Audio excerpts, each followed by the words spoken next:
Downlighting is the most natural effect that you can create for your landscape lighting design. In this video, we'll walk you through a few steps and techniques that you can use in your next project. So let's take a look.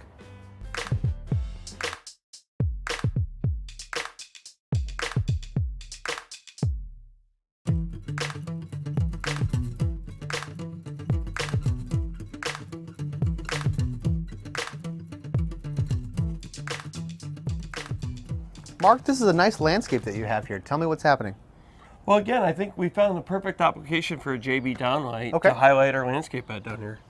So you're using downlights, looks like directional downlights, highlighting. Is it just this area or is it spreading out to the paths? Well, there's a little bit of bleed over, but because we use the longer hoods on the front of the JBs, it really does centric the light slowly in this bed, but it does give a wonderful glow to it. What I like about your selection here is you don't need any path lights. It's not, there's no tripping hazards, nothing for anybody to kick over. You're isolating the light source at the top. It really allows the light to transition smoothly, and it makes a very inviting and comfortable look for those who are in this space. Completely.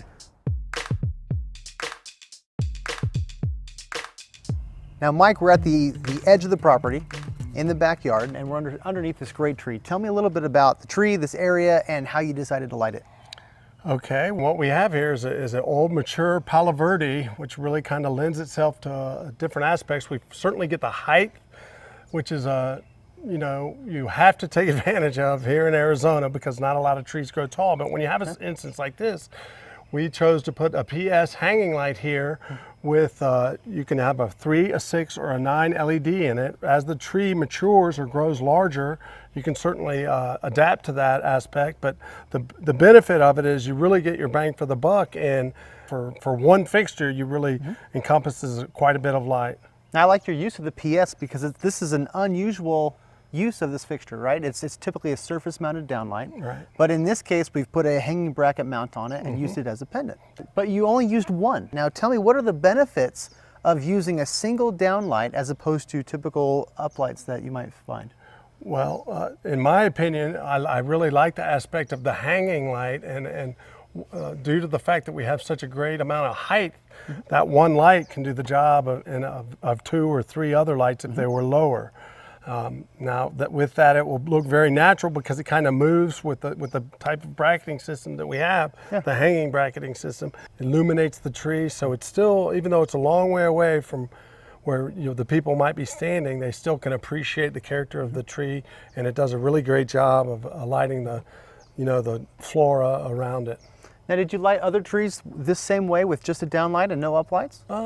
It's kind of, yes, we do that on occasion. We mix it up, to kind of give a variability of intensity on different trees and things, just to give it a little, just kind of a flowing texture of light is basically the concept behind that. And what helps you make that decision? What is it? What makes a tree better for downlighting as opposed to a tree better for uplighting? Okay, well, I think that a lot of the trees out west here lend themselves to uplighting just due to the beauty of the nature of the bark and the buildup of the tree.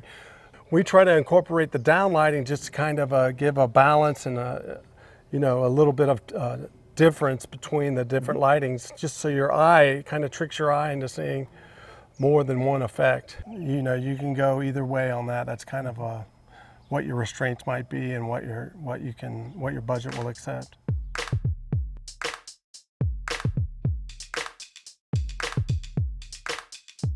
So Chris, tell me a little bit about the lighting plan that you have set up over here.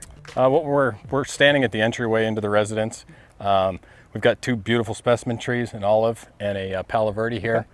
What we did was we decided to do downlighting to kind of accent this, along with the uplighting on the trees. It kind of differentiates this residence from the other residences in the area. So what is unique about downlighting? Why do you decide to downlight a tree? Downlighting is the most natural form of light. It's what we're all used to seeing, and contractors seem to always want to just uplight. But what it does is it just brings a different effect coming down through. It helps you illuminate plants and annuals on the ground below. Okay, so it looks like you've selected to downlight in 2 ways, with a directional downlight like the JB up there, and then a few pendants. So tell me about it. Yeah, what we used was the J-box mount on the JB fixture up there to illuminate the inside of the tree, the multi-trunk Palo Verde, and also catch the specimen plants that are below.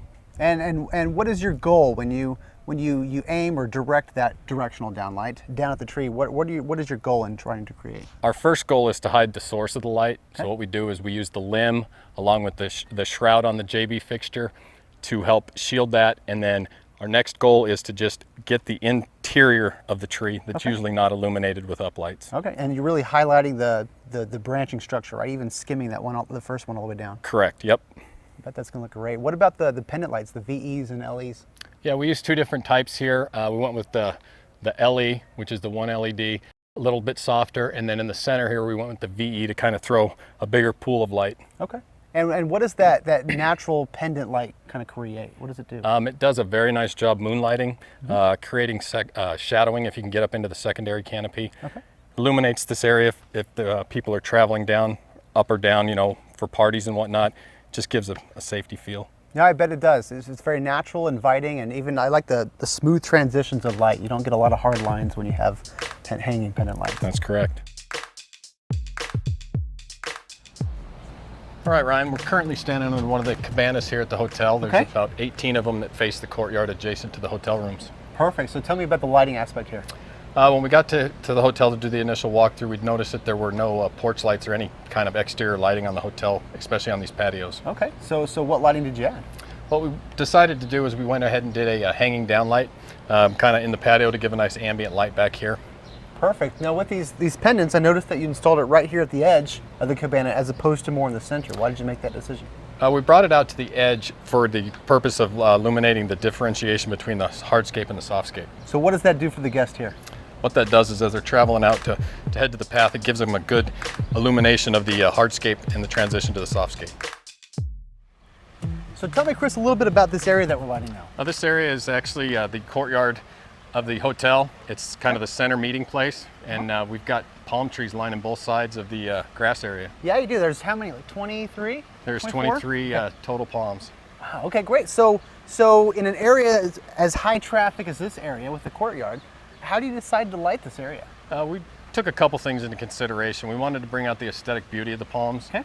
That was number one, and number two, we wanted to bring out the make sure it was safe to travel through here at night. So focusing on aesthetics and functionality, what type of lights or categories do you use for that? We'd use downlighting for the safety aspect. Again, the higher we can get the fixture, the more light output or the wider area you're going to get with the light. Okay. We've got JBs and DEs on the palms, probably about 15 feet up, shooting down onto the path. Okay. All right, perfect. So really the downlights are really more of a functional light? Functional and safety, yes. So now we're talking about just this tree in general, but it's really not just this one tree, right? It's both trees along the entire side? It's a very large area. Again, these trees are probably 15 to 20 feet apart, and there's 23 of them, and we've also got across the other side of the lawn area.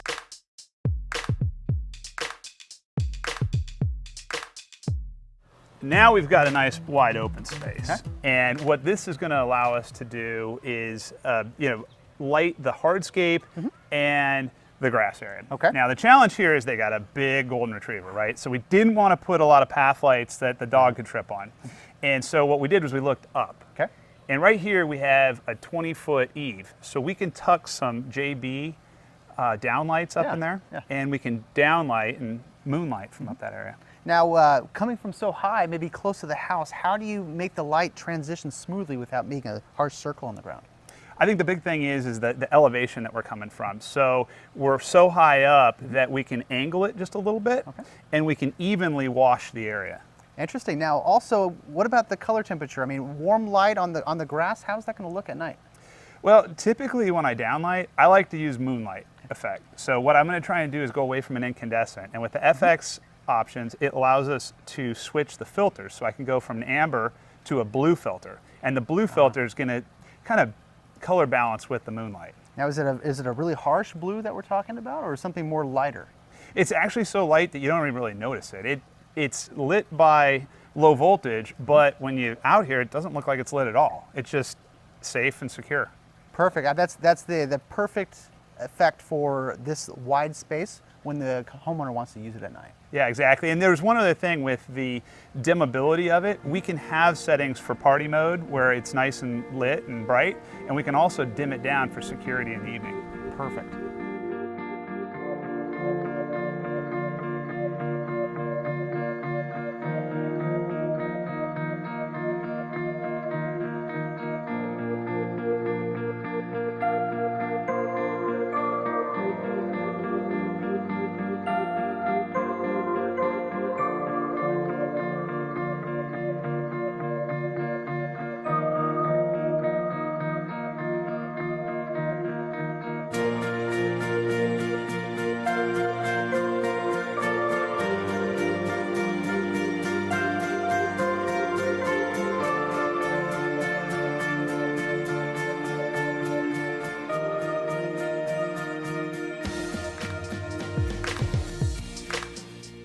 Downlighting is the most natural lighting technique.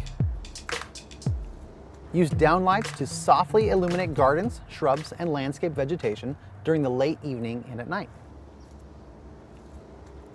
Downlights installed in man-made structures like pavilions, gazebos, or trellises provide a nice light to high-traffic areas.